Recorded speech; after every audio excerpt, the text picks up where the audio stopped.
All right, welcome in everyone. Today we're taking a deep dive into a book that I think a lot of you have probably heard of, Living the 80-20 Way by Richard Koch. Oh, yeah. Now you might be thinking, hey, I already know all about the 80-20 principle. Yeah. You know, 80% of the results come from 20% of the effort. That's great. But what's so cool about this book is it takes this principle way beyond business and applies it to like every area of your life. So get ready because today we're going to figure out how to actually live the 80-20 way. Yeah. And you know what's so great about this book is that Koch doesn't just throw a bunch of theory at you. Yeah. Like, he uses all these really interesting and compelling examples. Like, there's this guy, Steve, and he owns a restaurant. Oh, cool. But he was feeling like pulled in a million different directions, you know? Yeah, yeah. And then he had this realization that he was happiest and most productive when he was focusing on just four things: his business, the actual like joy of hospitality, playing music and teaching. Wow. So instead of having this huge to-do list, he just focused on those four things, his like top four Exactly. He called them his achievement islands. achievement islands. Yeah, it was where his productivity and his creativity like totally peaked. Oh, that's cool. And the interesting thing is that these islands often overlap with our happiness islands, like the moments where we feel truly, genuinely content. That's so interesting. Like when I'm finally nailing this podcast script, it's definitely work, but it's also like where I feel my most creative. So how do we figure out what those islands are for us? Like, how do we find them? That's a great question. I think it really starts with like paying attention, right? Like, when do you feel most energized? Like, when do you feel most engaged? And on the flip side, what activities just totally drain you? Yeah, Like being a detective, you know, right. uncovering those patterns in your life. Totally, totally. Okay, so we've got our islands. We know what they are.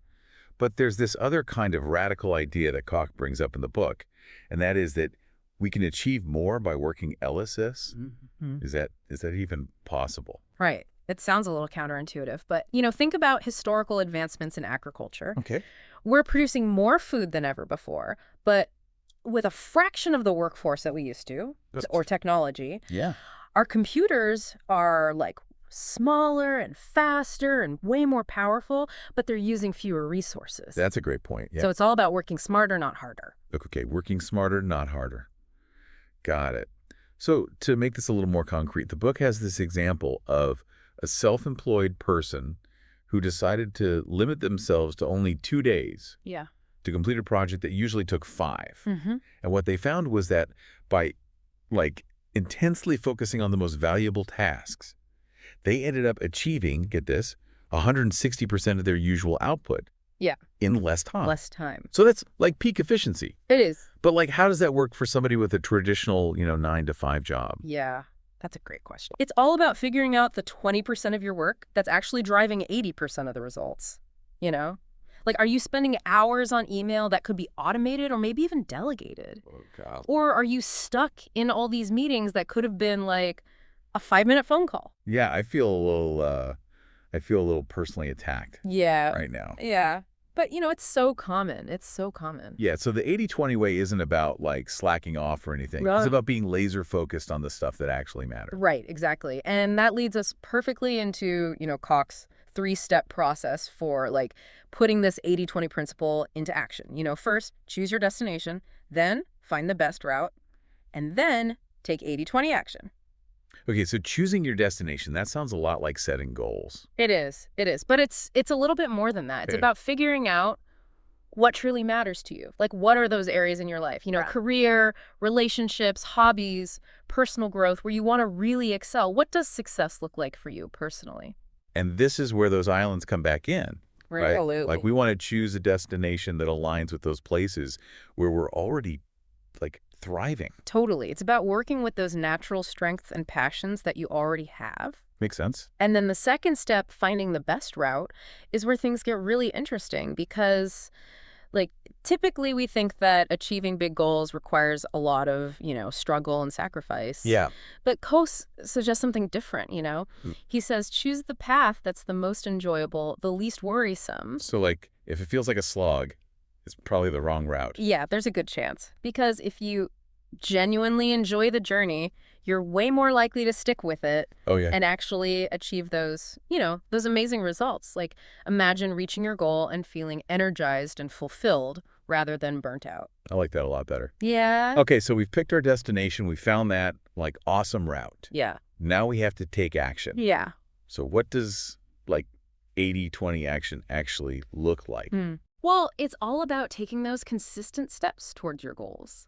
And they don't have to be huge, you know? Remember, it's not about doing more. It's about doing the right things.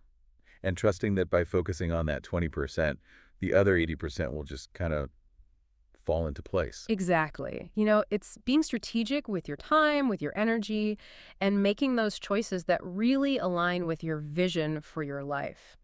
You know, one of the places where this 80-20 principle can really, really make a difference is with our finances. Oh, yeah, for sure. I bet you've heard of compound interest. Oh, absolutely.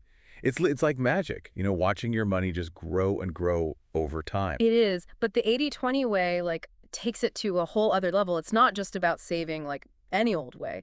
It's about finding those high-yield investments that are going to give you the most bang for your buck. So it's not just about putting, 10% of my paycheck into a savings account. Not necessarily. It's about being, like, strategic, right? Like, let's say you're saving, which is great, but it's just sitting in an account earning, like, 0.01% interest. Oh, right. So you're putting in the effort, but are you actually getting the results you want? That's a good point.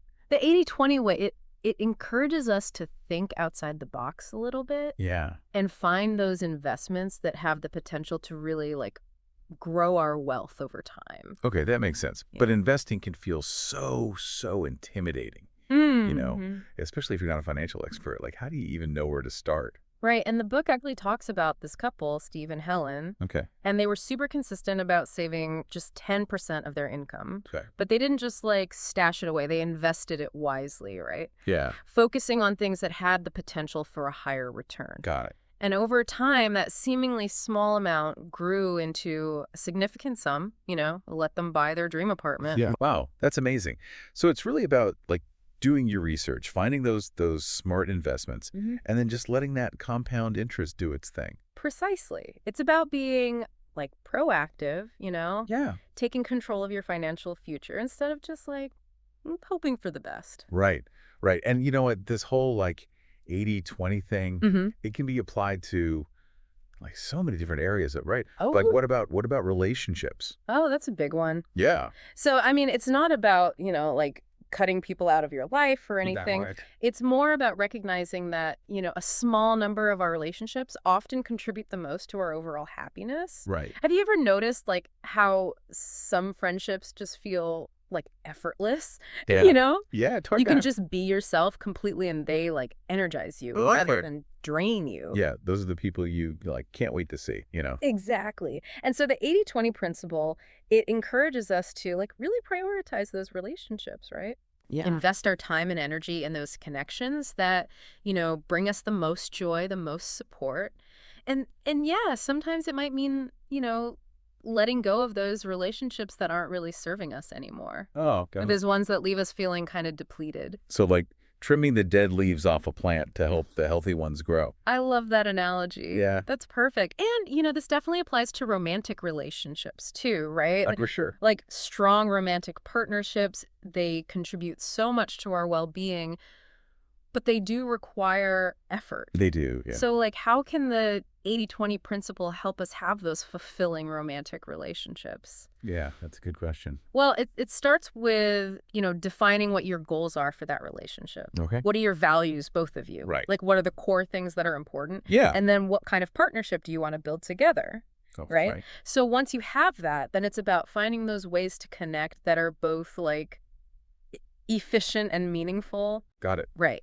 So it could be setting aside time for date nights or being really present, like actually listening to each other when you're talking, or even just those small everyday gestures of appreciation. I like that. Remember Steve and Helen? Yeah. Like, the book highlights how even the small things that Steve did, like making sure he was home for dinner on time and offering support when Helen was stressed, it made a huge difference in how happy they were together. Yeah, that's a good point. It's so easy to, like, get caught up in the busyness of life. Yeah.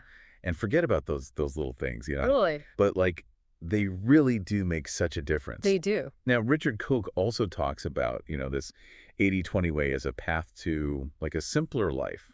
What does he mean by that? He's kind of challenging this idea that happiness comes from all the stuff we have. Okay. And he's encouraging us to focus on like what truly matters. So it's about decluttering our lives, both physically and mentally, to create space for those things that really bring us joy. This is making me think about the philosophy of Epicurus. Have you ever heard of him? Yeah, of course. Yeah. He was all about finding happiness in like simple pleasures, like good food and good company and like learning and stuff. He wasn't really into accumulating a lot of possessions. Yeah, I see what you mean. Yeah. He focused more on like experiences and connecting with people. That's totally in line with the 80-20 principle. Yeah. It's about figuring out, like, what's that 20% of our stuff Right. and activities that bring us 80% of our happiness, and then letting go of the rest. So it's like Marie Kondoing your entire life. Pretty much. Remember Anne from the book? Oh, yeah, the one who left her high-stress job to become a painter. Yes, Yeah. exactly. She simplified her life. Yeah. Like, she downsized her living space, got rid of all that clutter, and just focused on her passion. That's awesome. And she ended up finding both happiness and success. That's amazing. Totally on her own terms. It's like such a good reminder that we really do have the power to choose how we live our lives. We do. But it can be so easy to just feel like we're, on autopilot, Oh, yeah. just going through the motions. Absolutely. And that's where I think the 80-20 principle comes in. I think so, too. It's like a wake-up call. Yeah. It's urging us to be more intentional about how we spend our time, how we spend our energy, and even like how we spend our money. Absolutely. So how do we go from like just knowing about this principle Right. to actually like living it? Where do we even begin?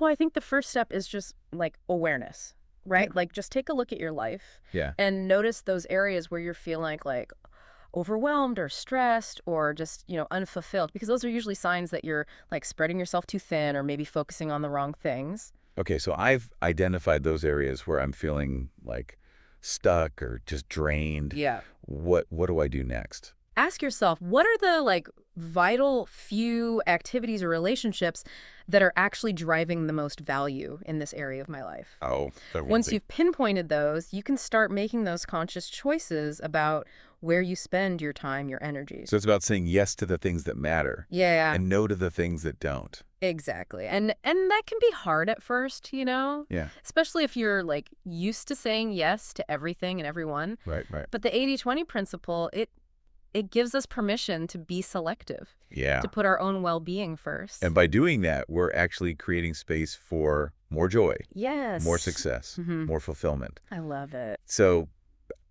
we've been talking about all these different ways to live the 80-20 way. What really sticks with me is this idea of letting go Letting go. of what? Of the Exactly. things that aren't really doing anything for me, Okay. Commitments that like just drain my energy, stuff that's cluttering up my house, even like beliefs that are holding me back. Yeah. Yeah, like clearing out the weeds to make room for the good stuff. Yes, Oh, exactly. I think for so long, we've been told that more is better. yeah. Do more, have more, be more. But this book, it totally challenges that idea, doesn't it? It does. It's saying that real happiness, real fulfillment comes from focusing on those few things. Yeah. Those activities and relationships and things we own that bring us the most joy and meaning. So for someone listening who's like totally overwhelmed, Yeah. maybe even like frozen by the thought of making any big changes, where do they even start? I'd say start small. Okay. Like, pick one area of your life where you're feeling the most drained or stuck. Mm-hmm. Maybe it's your inbox. Right. Maybe it's some commitment you're dreading. Or even just like that junk drawer you've been meaning to clean out. Okay, so pick one small battle. Right. And then ask yourself, what's one thing I can let go of in this area? Could you unsubscribe from some emails? Could you delegate a task? Could you donate some clothes you never wear? Even deleting a time-wasting app from your phone can be huge. Yeah.